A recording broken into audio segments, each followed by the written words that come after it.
రైతులకు 2 లక్షల రుణమాఫీ చేశామన్నారు సీఎం రేవంత్ రెడ్డి. భూపాలపల్లి జిల్లా నస్తూరుపల్లిలో రైతు ఉత్సవాలు నిర్వహించారు. ఇక 2 విడత రైతు భరోసా నిధులను ఆయన విడుదల చేశారు. 2,200 కోట్ల రూపాయలు రిలీజ్ చేశామన్నారు. తుమ్మల నాగేశ్వరరావు గారు సజీవ సాక్షి.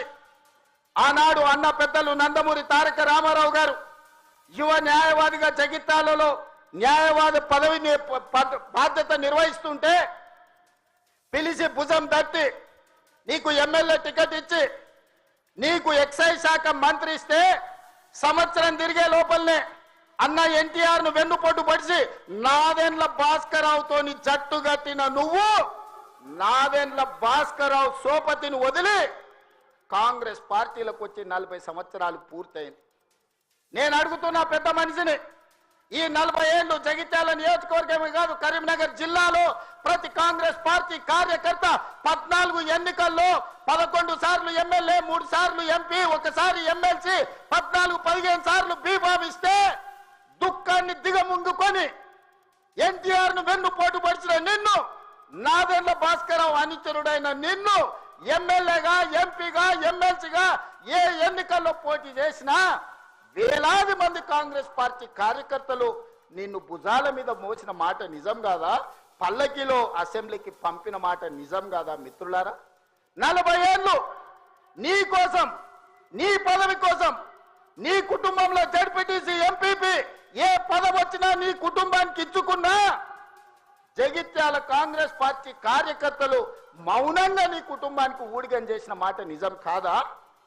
గ్రామంలో ఉన్నోడు గ్రామంలో ఉండాలి, మండలంలో ఉన్నోడు మండలంలో ఉండాలి, జిల్లాలో ఉన్నోడు నియోజకవర్గంలో ఉన్నోడు నియోజకవర్గంలో ఉండాలని పాపంది చేసింది నువ్వు కాదా?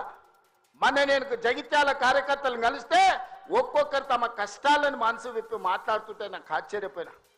గాంధీ భవన్ చూసి ఒక నాయకుడు చాలా సంవత్సరాల తర్వాత మెట్రోలో పోతుంటే గాంధీ భవన్ కనిపిస్తే ఆనందంతో కన్నీళ్లు గారిని ఆనంద బాష్పాలు గార్చిన మెట్రోలో నన్ను ఇట్లా గాంధీ భవన్ చూసిన మా నాయకుడు ఎన్నడూ నన్ను గాంధీ భవన్కు తీసుకుపోలేదని చెప్తుంటే నాకు నిజంగా మనసులో కలుక్కుమన్నది.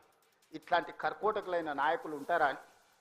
అలాంటి నాయకుని కూడా జగిత్యాల ప్రజలు 14 సార్లు బీమా ఇస్తే ఎన్నో సార్లు ఓడిపోయినా వదలకుంటేనే ఆయన వెనకాల నిలబడి, ఆయన గండగా నిలబడి ఆయన భుజాల మీద మోస్తే ఒక్క ఏడాది పదవి లేకపోతే మీ గుండెల మీద దాన్ని మిమ్మల్ని మోసం చేసి పారిపోతాడా అని నేను అడుగుతున్న మిత్రులారా, ఇది న్యాయమా?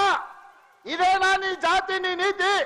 ఈ వయసులో నువ్వు 40 ఏళ్ళు నీ జెండా మోసి నేను మోసిన కార్యకర్తల గుండెల మీద దాన్ని మోసం చేసి శత్రువు సంతను చేరుతావా?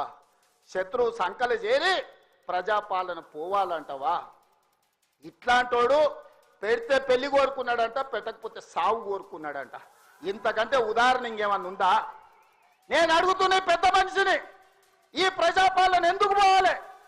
10,000 కోట్ల రూపాయల ఆడబిడ్డలకు మహాలక్ష్మి పథకం ద్వారా ఆర్టీసీలో ఉచితంగా అమ్మవారిని దర్శించుకోవాలన్నా, అమ్మగారి ఇంటికి పోవాలన్నా మా అక్కలందరినీ ఆర్టీసీలో ఉచితంగా ప్రయాణం ఇచ్చినందుకు ప్రజాపాలన పోవాలన్నా? తెలంగాణ ఉద్యమంలో సమిధలైన శ్రీకాంతాచారి, వేణుగోపాల్ రెడ్డి, ఈశాన్ రెడ్డి కానిస్టేబుల్ కిష్టయ్య ఆదర్శంగా మొదటి సంవత్సరంలోనే 70,000 ప్రభుత్వ ఉద్యోగాలు ఇచ్చి గ్రూప్ 1, గ్రూప్ 2, గ్రూప్ 3, గ్రూప్ 4 డాక్టర్లను, ఇంజనీర్లను 70,000 ప్రభుత్వ ఉద్యోగాలు ఇచ్చినందుకు ఈ ప్రజాపాలన పోవాలనా? ఆనాడు ఒరేస్తే ఉరేసుకున్నట్టే అని మాట్లాడిన నువ్వు నీ ఫామ్ హౌస్ లో 150 ఎకరాలలో ఒరేసుకొని 4,200 రూపాయల క్వింటాలు అమ్ముకొని నువ్వుంటే రైతులు ఆత్మహత్యలు చేసుకుంటుంటే జీవన్ రెడ్డిని బీఆర్ఎస్